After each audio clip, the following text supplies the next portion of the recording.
नवरात्रि में छठे दिन माँ कात्यायनी की पूजा की जाती है। इनकी उपासना और आराधना से भक्तों को बड़ी आसानी से अर्थ, धर्म, काम और मोक्ष चारों फलों की प्राप्ति होती है।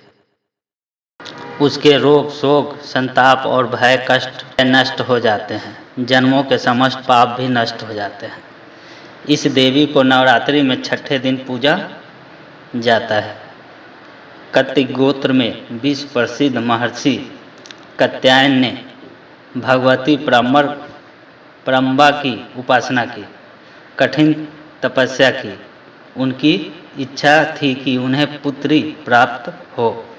माँ भगवती ने उनके घर पुत्री के रूप में जन्म लिया, इसलिए यह देवी कात्यायनी कहलाई। इनका गुण शोध कार्य है, इसलिए इस वैज्ञानिक युग में कात्यायनी का महत्व सर्वाधिक हो जाता है। इनकी कृपा से ही सारे कार्य पूर्ण हो जाते हैं। ये वैद्यनाथ नामक स्थान पर प्रकट होकर पूजी गई माँ कात्यायनी अमोघ फलदायिनी है। भगवान कृष्ण को पति के रूप में पाने के लिए ब्रज की गोपियों ने इन्हीं की पूजा की थी।